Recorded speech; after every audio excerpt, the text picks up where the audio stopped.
Hello listeners, welcome to NIOS. Today we are going to do senior secondary level course in sociology. I will be introducing the chapter on acculturation, assimilation and integration. Students, as you remember, in the previous lesson we did the social processes basically where we concentrated on competition, conflict and cooperation. Now these three social processes talked about the interaction between the individuals and groups. Today we are going to do social processes basically concentrating on acculturation, assimilation and integration. These three social processes basically concentrate on social change or the cultural aspect of the society as a whole. Now we will be discussing one by one in detail. The first social process we are going to talk about is acculturation. As I mentioned earlier, we are going to talk about all these three social processes related to the concept of culture. In other words, they bring about change in the cultural pattern of the society. That is, they are related to the way in which the way of life changes because of interaction. Now, the first slide, or rather in the first section, we are going to talk about the concept of acculturation. Acculturation basically means the transmission of cultural elements from one social group to another. This basically happens because when two different forms of cultures come together. For example, a North Indian culture and a South Indian culture. We all know that these two cultures difference in terms of food, in terms of dress, in terms of language, in terms of the other aspects which highlight the cultural process. So what happens is when these two cultures, that is the individuals, when they come together or rather when they interact with one another, they might try to take or imbibe the cultural practices of one group from the others. Now this often happens because of modern transport, that is the communications or the transport. Why? Because what happens is people travel a lot, people come together a lot, plus also the media plays a very important role through televisions. Often what happens is you sit, you watch, you like something, that is you like the way of life of another, you tend to adopt. We often see this in terms of dress, clothing, etc. Now very briefly we will discuss about the characteristics of acculturation. Characteristics of acculturation. 1. Acculturation could either be conscious or it could be unconscious process. Now the conscious process could be when you are aware about what you are actually trying to borrow from the other. Now remember, as I said, that in acculturation, when two groups come together, they do not lose their identity, in the sense that each one of them preserves their own identity. I hope you all know what is identity. Identity is that when you be alike, that is when you try to imbibe what you already have, the identity with which you are forming your identicalness, that is the expressions. Fine? Okay. Now what I said was that acculturation could be conscious, it could be unconscious. Now what happens is sometimes people tend to borrow certain things consciously, that is they are aware of the fact that they are imbibing or they are taking the element from the other. It could be in the form of food, it could be in the term of language. Sometimes you, because you want to be a part of a culture, you tend to do that. Sometimes what happens is this can be unconscious also, that is you are not aware of the fact that you are trying to borrow from the others. The second very important characteristics is that sometimes what happens is the groups which are involved, they tend to change slightly. I am not saying totally, but slightly they might change. That is, what happens is they may try to imbibe very slowly what the other culture is, and this happens often because one wants to improve, or rather they feel that it is very important that they should come off more firmly with their identity. Now another very important characteristics of acculturation is, remember, it does not take place overnight. That is, it is a continuous process. It takes a lot of time. That is, members, when they come together in the form of communities, when they try to imbibe or rather take each other's cultural traits, it takes certain time. Why? Mainly because first one has to understand, two, they have to slowly try to imitate it, and three, want to actually accept it. So, therefore, I repeat myself that it takes a longer time than the usual time. Another very important characteristic of acculturation is that it is either direct or it could be indirect. That is, you can directly come in contact with someone, take it, adopt it, or it could be indirect. Indirect is usually seen in terms of films, in terms of television, serials, because many times when you watch a movie or when you are watching a serial, it tends to show in an elaborate manner the cultural practices of one particular community that may be impressive, that you may like to adopt. So, therefore, you tend to borrow that. Sometimes what happens is, then when you look at your own cultural practices, that is your own way of life, you may feel that there is something lacking, or maybe you want to improve upon it, so you tend to borrow it from the others.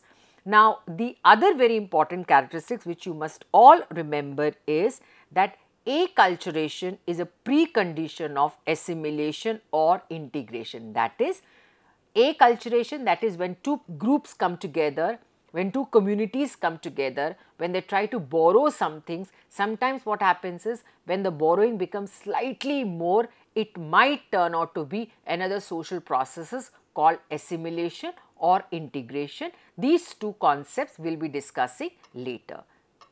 Here now we discuss another point, that is assimilation. Assimilation is when two cultures come together, borrow, and then they fuse so much that each one of them loses their identity and they come up with a new identity. That is, a new group is formed altogether. Now, you often keep hearing about US, that is United States. United States is a beautiful example where it tends to assimilate all other cultures and a new culture gets emerged. So, what happens is that the Indians who go from here, they tend to live in neighborhood of Americans, they tend to adopt to their consumption patterns, dressing pattern, and slowly and steadily they tend to lose their own identity. That is what is assimilation. Now, what happens is, assimilation is a very beautiful example for development or cultural change. Remember, as I said in the previous lesson also, now also listeners, you must understand that society is never static. Society is dynamic, it changes sometimes slowly, it changes sometimes in a very rapid pace, and this always happens when two cultures come together, and that is what we are discussing here, the whole social interaction between two different cultural communities. And here specifically we are talking about assimilation. Now, assimilation, as I said, is when the groups lose their identity, their originality. This often happens because of migration. Why? Mainly because when you migrate from one place to another place, you get more accepted if you are a part of that cultural pattern. And sometimes it happens that in a second generation, that is, the parents tend to migrate, they might retain their identity, but the children who are born later in a different land altogether, they tend to adapt themselves to a new way of life, and therefore what happens is they start identifying themselves from a different culture from what their parents were, and that way what happens is they tend to completely fuse together into a new society, and therefore they become a part of that culture, and that is what is assimilation. Now, before we discuss the various examples, let us very quickly briefly talk about the characteristics of assimilation. Assimilation takes place without any deliberate or the conscious efforts on the part of the groups involved. I repeat myself, what happens is assimilation is an unconscious process. Why? Mainly because when you go into a new place, in order to be completely part of the new, what happens is to be more alike, that is like-mindedness, you tend to live your cultural patterns and adopt to a new society altogether. Therefore, I again repeat, one of the most important characteristics of assimilation is that assimilation is unconscious. It's a deliberate one. Why? Mainly because you want to lose your previous identity. Now, usually the second very important characteristic is that usually assimilation takes a long time to materialize. That is, what happens is, first the two cultures have to come together, they have to come in contact with one another, then they have to learn each other's way of life, then they have to practice that, then adapt. So, that takes a lot of time, and when they melt into a new culture altogether, to live their old identity takes a lot of time. So, I repeat myself, that is, assimilation takes a lot of time to happen. The third very important characteristic is that assimilation always takes place between two unequal communities. Now, when I say two unequal communities, remember, it is very difficult to actually rank one culture over above the other culture. That is very tough. So, what we are basically trying to talk about is that in the level of development, because sometimes what happens is that the technically or technologically one society may be higher than the other. So, here we are only talking about the fact, the material culture. Many a times we do not take into consideration, I said many a times, at times it is possible, many a times we do not take into account the non-material aspect, that is the ideas and attitude. Why? Mainly because ideas and attitude may be very specific to one culture, which may be culturally very relevant. So, it is very difficult for a student of sociology to say that it is something that is one culture is above the other culture. All I am talking about is in terms of the material aspect. Sometimes the technology could be developed faster, so therefore you want to cope up with that, so you may adopt yourself to that cultural pattern. So therefore, I repeat myself that assimilation always happens between unequal ranking societies.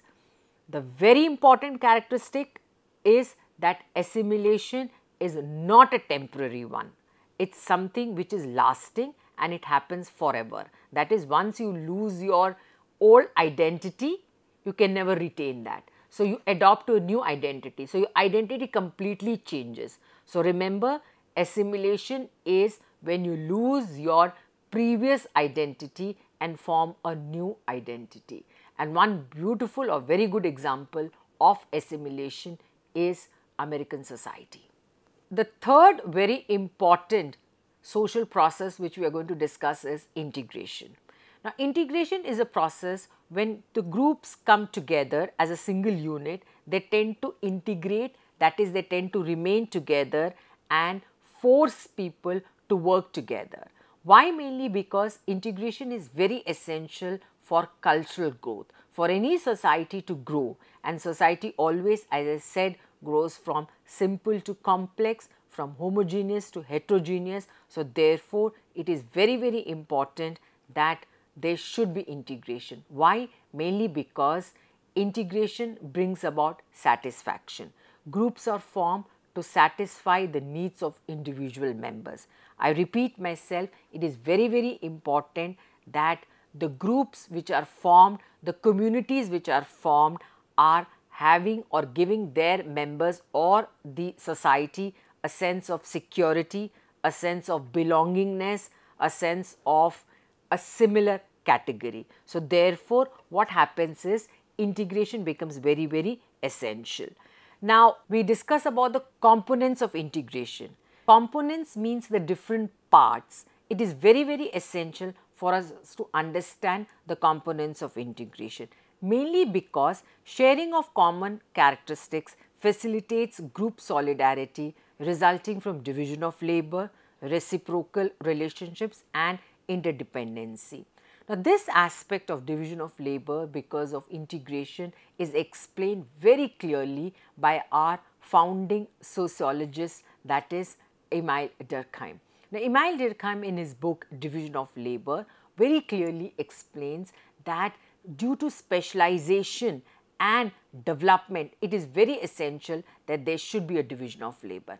Now remember, what he says is that the division of labor, or for that matter solidarity, is there both in simple and in complex societies. In simple societies we have mechanical solidarity, that is what happens, it's like a word mechanics. Mechanical solidarity comes from the word mechanics, like it's automatic. What happens is, have you seen the earthworm? In the earthworm, what happens is divided very equally to different parts. Even if you cut some part and throw it away, it still functions. So society, that simple societies, homogeneous societies can be compared to an earthworm, and they say that that everything is so similar. Why? Because they cannot afford to be different. And there what happens is, it becomes very, very essential that all the groups, communities or the individuals should integrate with one another for development of the society, for society to be together. Remember, according to Durkheim, sociology is the study of social facts, the study of solidarity. That is one of the most important aspect, is for people to remain together, to integrate with one another. So he explains this in simple society with the concept of mechanical solidarity. Now, as the society becomes more and more complex, as in it becomes more heterogeneous, what happens is, again because of specialization, though the groups are different, they also come together, and here he explains this more clearly by comparing a society to a living organism, and he says there is organic solidarity. Now, what is organic? Organic is like a human body, that is the way the body is divided into various parts, where each part performs a specialized function. Similarly, what happens is, in a society which is divided into various institutions, each institution performs a specialized role, and because of that there is interdependency. So therefore, what happens is, people interact because they are different, and then they integrate in order to take the society to the next level of development. Now, why did we discuss this? We discussed basically to understand the relevance or the importance of integration in the society, integration as a social process. So, coming back, I repeat again, the components of integration is the sharing of common characteristics. Two very important component is acceptance and observation of various norms set by the group is another unifying factor. That is, you need to accept, you need to observe the groups, and then they come together. Another very important component is the component of ethnocentrism. I hope you remember the concept of ethnocentrism we studied in the previous lesson. If not, I will repeat myself. Ethnocentrism is the preference, that is, you always tend to judge your culture or your cultural practices as the most superior, and then keeping yours as the main, you tend to judge the others. Now, when you are talking about integration, you often try to use this, that is the preference for one's own culture among the members of the group. Fine. Next, very important component is discipline among the members, because discipline unites the group. If you unite, or rather if you have a discipline, the group remains together. So therefore, what did we discuss? We discussed the components of integration. Now remember, the principal factors affecting integration of a group are interdependent activities, consensus and morale. That is, group cohesion and integrations are very important, and they are strengthened by the mutual satisfaction and not alone by social interaction. Factors affecting integration. Now, what are the factors which actually influence the integration? A, size of the group, that is, it is easier to integrate if the groups are smaller. It takes a lot of time, or rather it is sometimes impossible if the groups are large. So therefore, what happens is, while affecting the group interaction, what is very important is the size of the group. 2, the primary group has greater potential to integrate. What do you mean by primary group? Primary group would mean the face-to-face interaction, that is a group where you are having face-to-face interaction. So, I repeat myself, the primary group has greater potential to integrate. Now, what is very important is the relationship between physical mobility and group integration. This is again a very important factor, and also what is very important is to recognize the relationship between homogeneity and integration.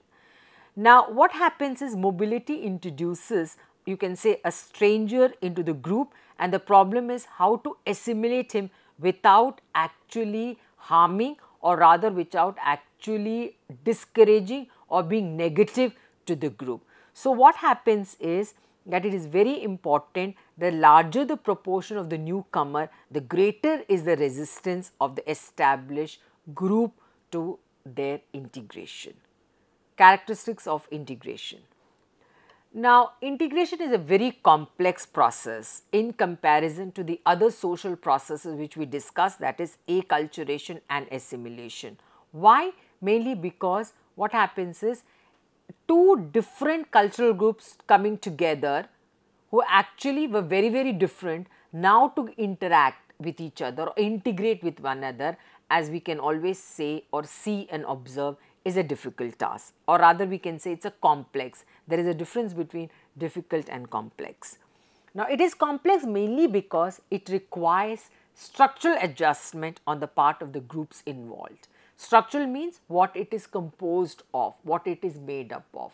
So, therefore, what happens is that it becomes a little more complex mainly because of the structural differences. So, structural adjustment of course takes a lot of time. So, therefore, what happens is the communities of groups which undergo the changes in terms of some of the institutions, whereas they retain the traditional features and practices in case of other institutions. After discussing the characteristics of integration, it is very important for us to understand the similarities or the differences between the three social processes. A comparison between the three social processes, that is acculturation, assimilation and integration. A comparison could mean that how do we look at these three concepts. Now, remember, all these three concepts, as I mentioned earlier, are the social processes, that is they are continuous, ongoing and very important for cultural changes or cultural contact. So, the basic principles of culture contact are acculturation, assimilation and integration. That is the first similarity. As I said, borrowing and acquiring various cultural traits are common among all three. That is, they tend to borrow, they tend to integrate, they tend to adapt to each other. So, that is what is also very important. The other three, as I said, the other very important point for comparison is that they always talk about acceptance and adoption of different degrees. All three of them talk about cultural contact, borrowing of cultural traits, but of course, the time involved is there and it varies. But then at the very fact that they all believe in cultural contact is the shows that they are similar in one way or the other. The differences between the three of them. Now, assimilation refers to the fusion of cultural traits. You understand what is a fusion? Fusion is when the two come together and completely fuse into one. That is what is assimilation.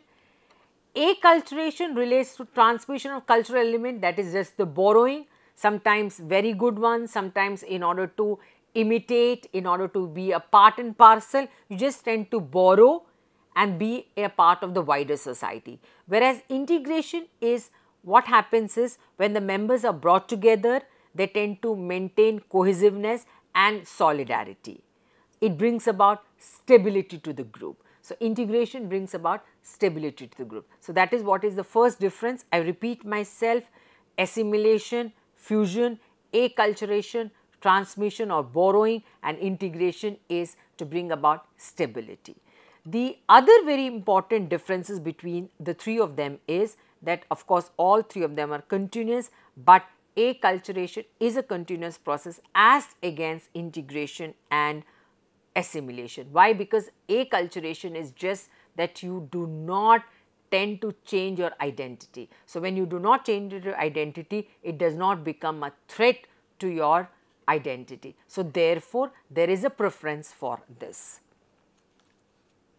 The process of assimilation takes a long period compared to the other two, that is the fusion of different cultural values in ethos.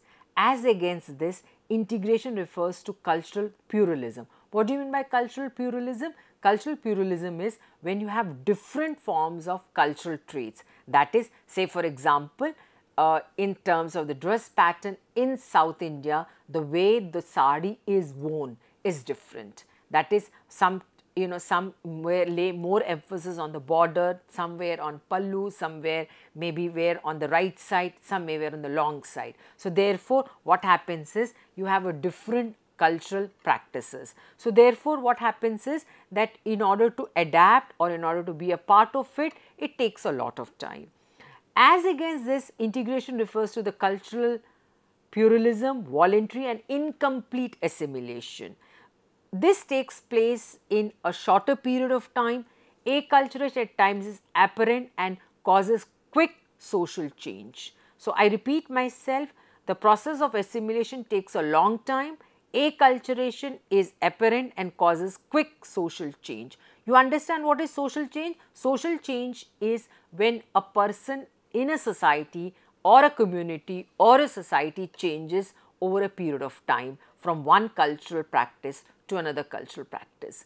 Cultural relativism is when you try to judge the cultural practices of your own in relation to the other. So, while talking about these social processes which are related to the concept of culture, it is very important for us to understand few concepts. Concepts of cultural lag, concepts of cultural relativism, concept of ethnocentrism, because these are all related to the way in which you try to look at your own cultural practices, your own society. So, an understanding of these three social processes becomes complete when you are able to understand these concepts.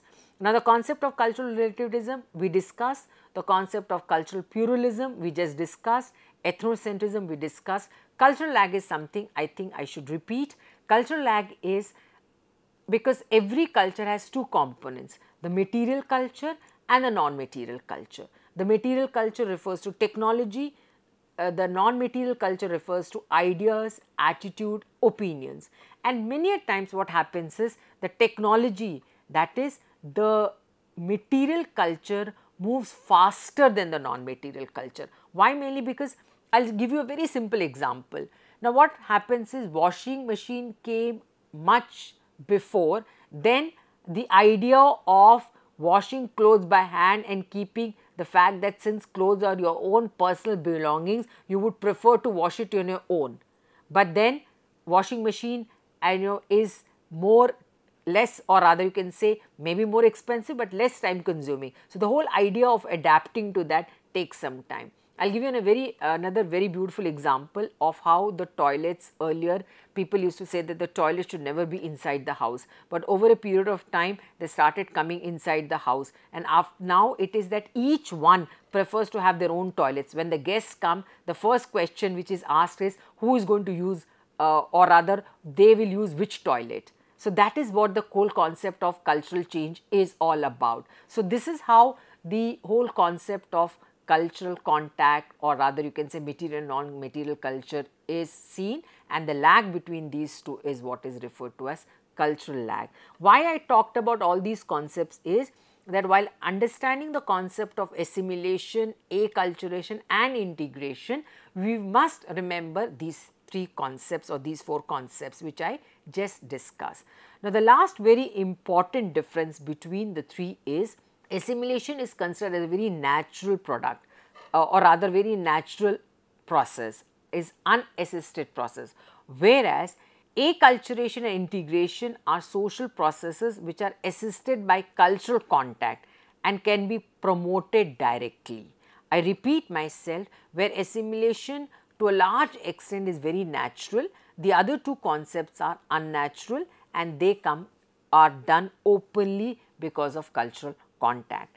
And remember one thing, the cultural changes in the society has happened mainly because of A, globalization, B, modernization, modernization in terms of media, modernization in terms of the way in which people have started interacting with one another.